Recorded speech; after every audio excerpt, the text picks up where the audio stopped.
Eu fui o único passageiro sobrevivente no acidente aéreo, onde infelizmente 123 pessoas faleceram. Faltando 5 minutos para chegar em Paris, aconteceu essa pane toda que eu vou contar para vocês. Entrei dentro de uma agência da Varig e aí saí de lá com meu sonho realizado, a passagem para Londres. Eu sempre ouvia falar que quando acontecia um acidente aéreo, traseira, a cauda do avião era a parte que ficava mais protegida. Falei para a atendente, olha, eu quero a última fileira, lá atrás. Janela F, fileira 27, e fui. Estava lotado, mas tinham 2 poltronas vagas, que eram justamente as minhas 2 poltronas laterais. Era Rio, Paris, Londres.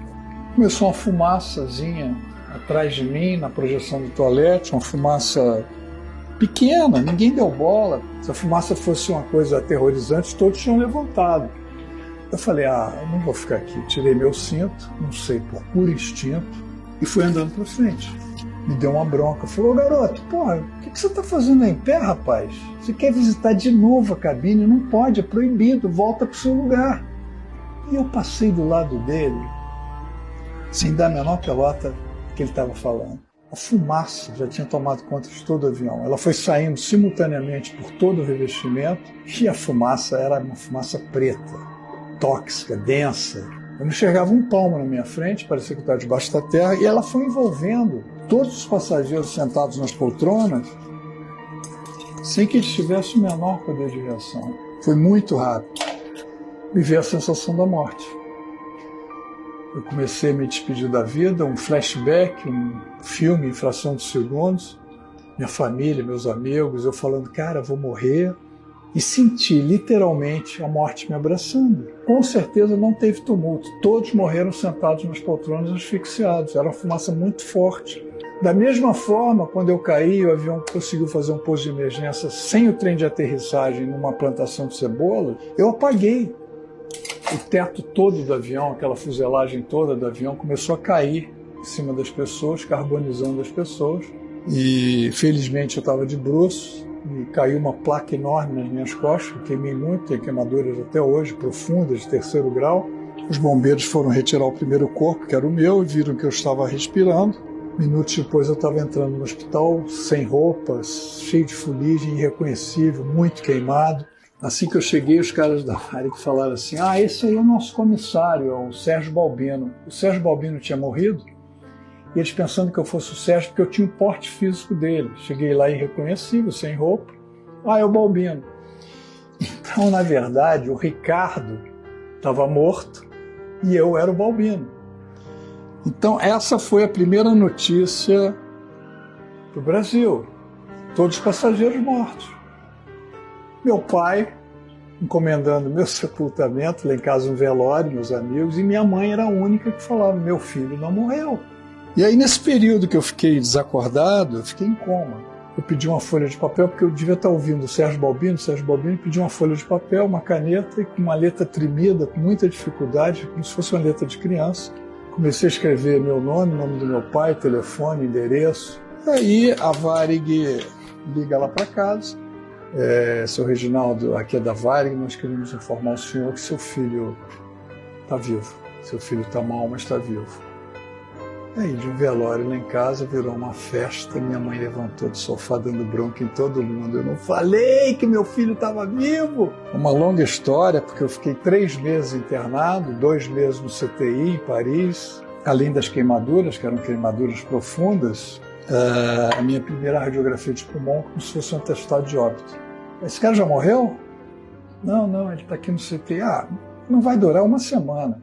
Acordei do coma, eu estava todo entubado, dentro de uma tenda de oxigênio daqui para baixo, aqui tinha uma redoma.